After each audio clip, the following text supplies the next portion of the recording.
Hello, everybody, and welcome to another edition of Inside Guns with your host, me, the Yankee Marshal. I'm sure a lot of you out there have already heard the very exciting news. It looks like GLOCK is finally making a carbine. An AR-style carbine rifle is coming out from GLOCK. It seems like it's not a joke this time. It's not an April Fool's prank. It's actually real. And I want to be one of the first people to say, who gives a shit? It's not like we don't have a plethora of AR carbines to choose from already. And what about GLOCK, the way they produce simplified polymer handguns, their overall philosophy of how they build things, what about that makes people think that they're going to build a revolutionary AR? I don't see anything about their business model that would show me that, hey, they're going to probably produce a great AR. It's kind of like looking at K-Bar and saying, you know what they should make based on the fact that they make these basic, sturdy survival knives? Well, they should make food processors. And since GLOCK is making an AR-based carbine, it's even actually more like you said, well, K-Bar ought to make KitchenAid food processors. They ought to make them just like KitchenAid does.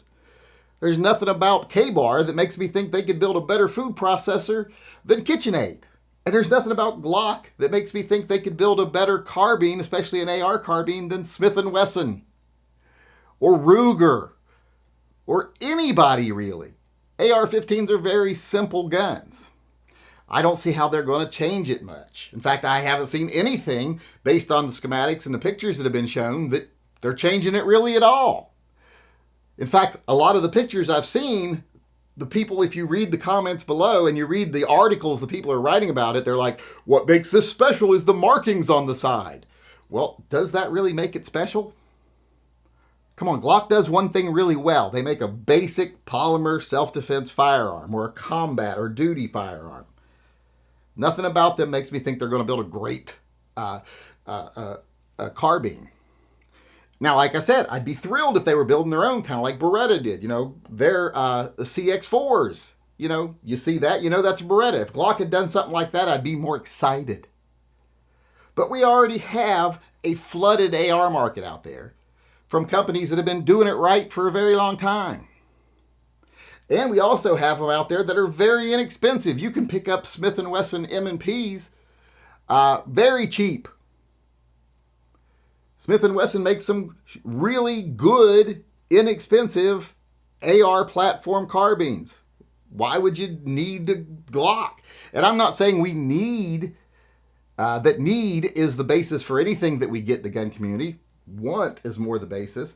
But like I said, based on what the articles are saying and what I think of the product, I have to say that this is just a case of wanting an AR that says GLOCK on the side of it.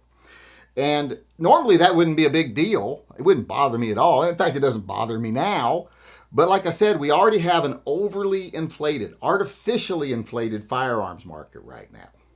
And there's going to be a reckoning. It's kind of like the housing bubble. It got so big and then it burst. That's going to happen to gun manufacturing soon.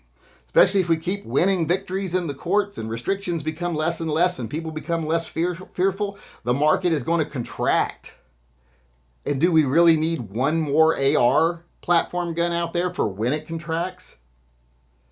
No, I don't think so. I would rather see some of the more boutique AR makers survive and bigger companies that make their money off other products just get out of the AR market, much less start getting in it now.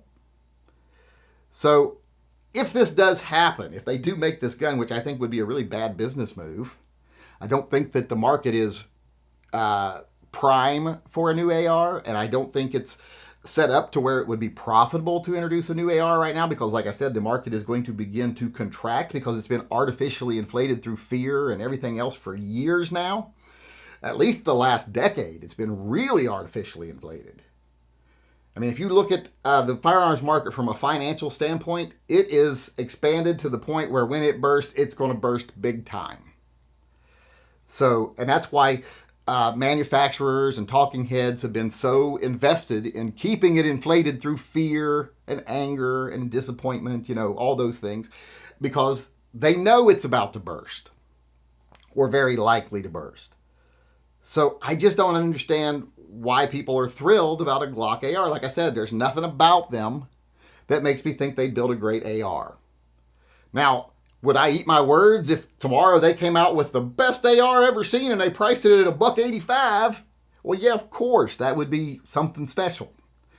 But in my opinion, this is just going to be another AR in a market that's already overinflated and just saturated with ARs. I just don't see what they're going to do special. There's nothing about, like I said, about Glock that makes me think it's going to be special. If it had been from the ground up, I'd be excited. But just another AR platform, another AR lower to build on, doesn't excite me at all, and I don't understand why it would excite anyone unless you're just a really big Glock fanatic, and I can understand that. Some people love brands, and they want to have that brand on everything they own. I know people who every piece of clothing they own has a Chevy logo on it. So, it happens, not just in the gun world, but everywhere. But as far as whether this is a big story, I don't think it's a big story, period. If we were in a normal market, it would just be like, oh, look, another AR platform from Glock. Woohoo. But since we are already in a market that's oversaturated, and I think a big company like Glock making ARs just puts smaller companies making very good ARs more at risk of going out of business when the market contracts, I really don't think it's a good idea. I don't think it's going to be that profitable for Glock, and I think it'll put a lot of littler manufacturers out of business when things get back to normal. So I'm not excited about it. I just don't see why most people would be excited about it. I actually, in many ways, think it's a bad idea. All right, everybody, I got to cut it short today. I got things I got to do. So I'm going to end it right there. I hope everybody enjoyed the show today, and I know a lot of people are going to disagree with me about the Glock AR. If you do, feel free to come to the live chat. Let me know what you think. I love opposing opinions, so come on into the live chat. We have one every night at 6 p.m. Pacific time, except for Monday and Wednesday when it's at 5 p.m. Pacific time. Come on in. Let me know if you disagree with me. Who knows? You might be right. You might even convince me you're right. So come on in, say your piece. If you disagree with anything I say in any of my videos, like I said, live chat tonight, 6 p.m. every night of the week except Monday and Wednesday when it's at 5 p.m. There's a link in the upper corner of this video. And with that being said, I am out of here. I hope you enjoyed the show. I hope to see you again tomorrow. And I want to remind everyone out there to always carry and stay safe until I see you again.